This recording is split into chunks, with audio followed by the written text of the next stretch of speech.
Malam itu gelap, lebih gelap dari biasanya. Awan tebal menggantung rendah, menutupi bulan dan bintang-bintang. Hujan turun dengan deras, seakan-akan langit menangis untuk sesuatu yang tak diketahui. Kilatan petir sesekali menerangi jalan tol yang sepi, membuat bayangan-bayangan aneh menari di permukaan jalan yang basah. Di tengah kegelapan itu, sebuah ambulans melaju kencang, menembus hujan dan angin yang menerpa tanpa ampun.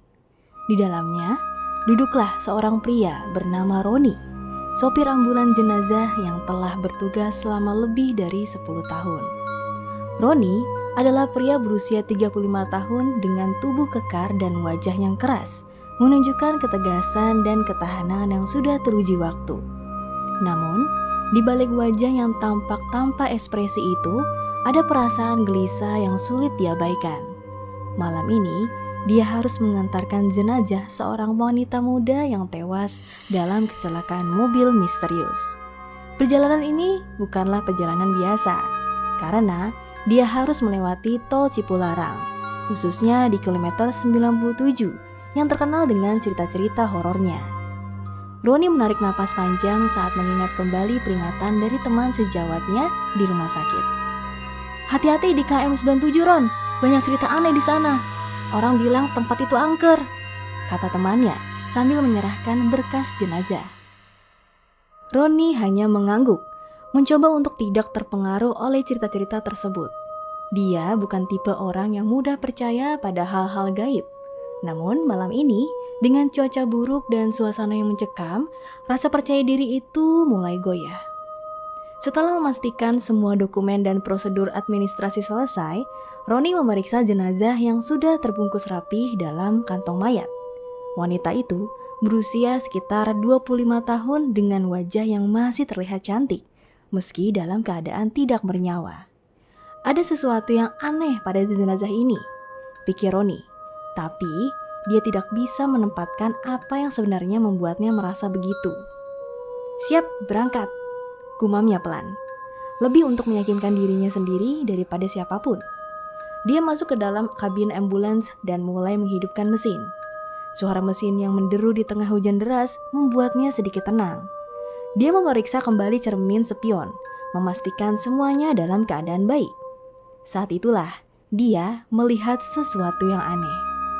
Bayangan samar di belakang ambulans, seolah-olah ada seseorang yang berdiri di sana.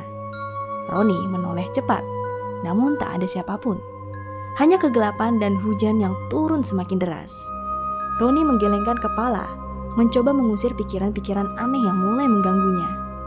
"Hanya imajinasi," katanya pada diri sendiri.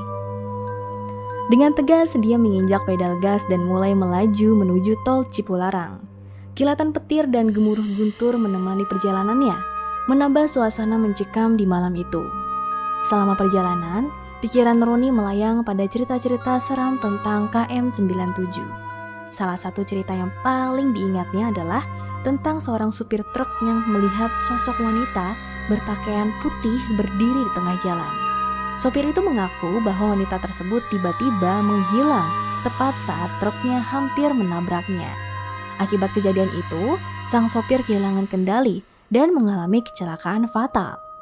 Cerita-cerita lain tentang suara-suara aneh, penampakan bayangan, dan bahkan kendaraan yang tiba-tiba mogok tanpa sebab juga sering ia dengar.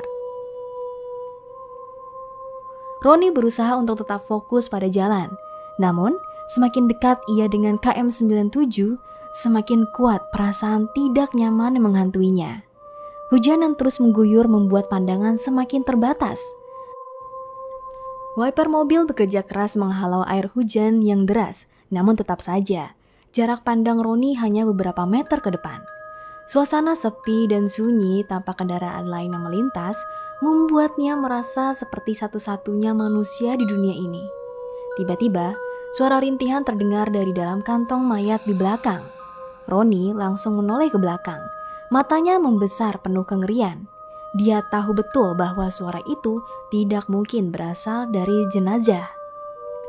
Dia mencoba mengabaikan suara tersebut, berusaha meyakinkan diri bahwa itu hanya ilusi akibat kelelahan dan kecemasan. Namun, suara itu semakin jelas, berubah menjadi seperti suara orang yang sedang kesakitan. Dengan tangan gemetar, Roni mencoba memutar volume radio untuk mengalihkan perhatian, tetapi tidak ada siaran yang tertangkap. Hanya suara statis yang membuat suasana semakin mencekam. Dia menambah kecepatan, berharap segera melewati KM 97 dan keluar dari daerah yang penuh cerita seram ini. Namun, ketegangan semakin meningkat saat kantong mayat di belakang mulai bergoyang. Roni memperlambat laju ambulan. Jantungnya berdetak kencang. Ia memandang cermin spion dan melihat kantong mayat yang semakin bergerak.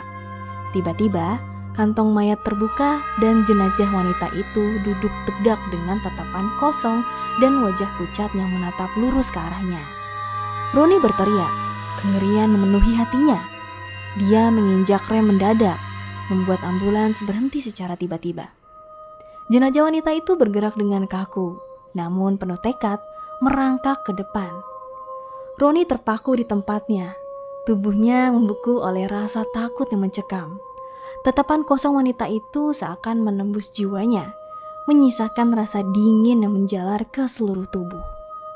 "Tidak mungkin, ini tidak nyata!" teriak Roni. Namun suaranya terdengar kecil dan lemah di tengah suara hujan dan petir.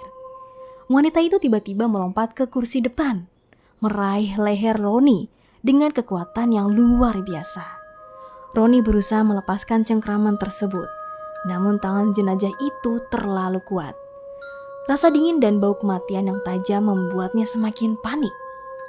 Roni merasakan hidupnya perlahan menghilang. Nafasnya tersenggal-senggal, pandangannya mulai kabur. Di detik-detik terakhir, dia melihat kilasan visi tentang kematian wanita tersebut. Sebuah kecelakaan tragis, disertai rasa sakit dan dendam yang mendalam. Jenazah itu menatapnya dengan penuh kebencian, seolah-olah menuntut balas dendam. Dalam kekuatan terakhirnya, Roni berusaha melepaskan diri, namun sia-sia. Cengkraman jenazah semakin erat, dan akhirnya kegelapan total menyelimuti dirinya. Roni tewas di tempat dengan tangan jenazah yang masih mencekik lehernya. Beberapa jam kemudian, ambulans ditemukan oleh petugas patroli tol. Mesin masih menyala, lampu darurat berkedip-kedip. Namun yang mereka temukan di dalam hanyalah jenazah wanita dalam kantong mayat dan Roni yang tak bernyawa dengan tanda-tanda cekikan di lehernya. Misteri kematian Roni menambah daftar cerita seram di tol Cipularang KM 97, meninggalkan banyak pertanyaan tanpa jawaban. Di dalam keheningan malam, hujan masih terus turun. Seolah-olah langit menangisi nasib tragis yang menimpa Roni dan jenazah wanita itu. Namun bagi mereka yang percaya, mungkin saja ini bukan sekedar kebetulan, melainkan ulah kekuatan gaib yang menghuni KM 97 siap menuntut korban berikutnya. Kisah kematian tragis Roni yang dengan cepat menyebar di kalangan para pekerja rumah sakit dan petugas tol. Kejadian tersebut menjadi bahan perbincangan yang mencekam, mengingat banyaknya cerita seram yang mengelilingi tol Cipularang KM 97. Namun, bagi yang skeptis, kejadian tersebut hanyalah sebuah kebetulan yang tragis, tanpa melibatkan unsur gaib. Penyidikan oleh pihak berwajib dilakukan, namun banyak yang tetap merasa ada sesuatu yang lebih dari sekedar kecelakaan malam itu. Kembali ke detik-detik terakhir hidup Roni, di mana cengkraman jenazah yang dingin dan kuat membuatnya kehilangan napas. Roni berusaha melawan, menggunakan seluruh kekuatannya namun sia-sia. Deskripsi tentang tangan jenazah yang seolah-olah memiliki kekuatan supranatural membuat perlawanan Roni terasa tak berarti. Dalam keputusasaan, Roni teringat keluarganya, istrinya yang setia menunggu di rumah, dan anak perempuannya yang baru berusia 5 tahun. Air mata mengalir di pipinya, bercampur dengan keringat dingin yang mengucur deras. Saat cengkraman jenazah semakin erat, Roni mulai kehilangan kesadaran. Di saat yang sama, dia mengalami kilasan visi yang aneh dan mengerikan. Visi itu memperlihatkan kematian jenazah wanita yang kini mencekiknya. Ternyata, wanita itu mengalami kecelakaan mobil yang mengerikan di KM 97. Dalam visinya, Roni melihat bagaimana wanita itu tewas dalam keadaan penuh ketakutan dan kesakitan, dengan mata yang dipenuhi dendam. Wanita itu sepertinya menyalahkan dunia atas kematiannya yang begitu mendadak dan menyakitkan. Cengkraman semakin kuat dan Roni akhirnya kehilangan nyawa. Jenazah wanita itu kemudian jatuh kembali ke kursi belakang. Tubuhnya kaku tanpa kehidupan. Beberapa jam kemudian, petugas patroli tol menemukan ambulans tersebut. Saat mereka membuka pintu ambulans, pemandangan yang mereka temukan begitu mengerikan. Roni ditemukan dalam posisi terduduk di kursi sopir dengan tangan jenazah wanita yang masih mencengkram lehernya. Petugas patroli dan polisi segera mengamankan tempat kejadian. Investigasi awal menunjukkan bahwa tidak ada tanda-tanda kehadiran orang lain di ambulans. Kantong mayat wanita tersebut masih tertutup rapat, seolah-olah tidak pernah terbuka. Namun, luka cekikan di leher Roni dan ekspresi ketakutan di wajahnya menceritakan kisah yang berbeda. Polisi dan petugas medis merasa bingung dengan apa yang mereka temukan. Dokter forensik yang memeriksa jenazah Roni menemukan bahwa tanda-tanda cekikan di lehernya sangat dalam, menunjukkan bahwa cengkraman tersebut dilakukan dengan kekuatan yang luar biasa. Namun tidak ada jejak sidik jari lain yang ditemukan di tempat kejadian, hanya jejak Roni dan jenazah wanita tersebut. Hal ini membuat penyelidikan semakin sulit. Rekaman CCTV di tol Cipularang tidak menunjukkan adanya kendaraan lain yang mendekati ambulans selama perjalanan. Rekaman hanya menunjukkan ambulans yang melaju dalam hujan deras, kemudian berhenti mendadak di KM 97. Setelah itu, tidak ada gerakan lain yang terekam sampai petugas patroli menemukan ambulans beberapa jam kemudian. Petugas investigasi mencoba mencari tahu lebih dalam tentang latar belakang wanita tersebut. Dari catatan medis dan laporan kecelakaan, diketahui bahwa wanita tersebut bernama Sarah. Dia meninggal dalam kecelakaan mobil yang terjadi secara tiba-tiba di KM 97. Keluarganya memberikan informasi bahwa Sarah adalah seorang wanita yang ceria dan tidak memiliki musuh. Namun, beberapa minggu sebelum kematiannya, Sarah sering bercerita tentang mimpi buruk yang menghantuinya, di mana dia melihat sosok-sosok gelap yang menakutkan di tol Cipularang. Kasus kematian Roni menjadi misteri yang tak terpecahkan. Meskipun berbagai teori muncul, tidak ada satupun yang bisa menjelaskan dengan pasti apa yang sebenarnya terjadi. Beberapa petugas dan dokter rumah sakit mulai merasa bahwa ada sesuatu yang gaib yang terlibat di dalam kejadian ini. Beberapa dari mereka bahkan meminta izin untuk tindak bertugas di malam hari, terutama jika harus melewati tol Cipularang.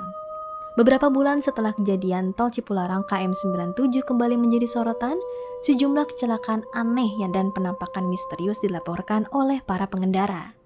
Cerita tentang arwah penasaran Sarah dan kematian tragis Roni menambah daftar panjang cerita horor yang melingkupi tempat itu. Meskipun pihak berwenang berusaha menenangkan masyarakat dengan mengatakan bahwa tol tersebut aman, namun rasa takut dan cemas tetap ada di benak para pengguna jalan. Satu malam seorang sopir truk melintasi KM 97 dan melihat sesuatu yang aneh di cermin spionnya. Sosok wanita dengan pakaian putih berdiri di tengah jalan. Sama seperti cerita yang pernah didengar Roni. Sopir truk tersebut berhasil menghentikan kendaraannya tepat waktu dan melaporkan apa yang dilihatnya kepada polisi. Namun, ketika polisi tiba, tidak ada siapapun di jalan. Cerita ini berakhir dengan suasana yang masih mencekam di KM 97, menunjukkan bahwa misteri tempat itu belum berakhir. Banyak yang percaya bahwa arwah Sarah dan Roni masih berkeliaran, mencari jawaban atau mungkin korban berikutnya. Tol Cipularang KM 97 tetap menjadi tempat yang ditakuti dan dihormati, mengingatkan semua orang bahwa ada hal-hal di dunia ini yang tak dapat dijelaskan oleh logika dan akal sehat. Di dalam kegelapan malam, Tol Cipularang KM 97 tetap sepi dan sunyi, dengan hanya suara hujan dan angin yang menyelimuti. Namun, bagi mereka yang pernah merasakan atau mendengar cerita-cerita seram tersebut, KM 97 akan selalu menjadi tempat yang penuh misteri dan kengerian yang tak terucapkan.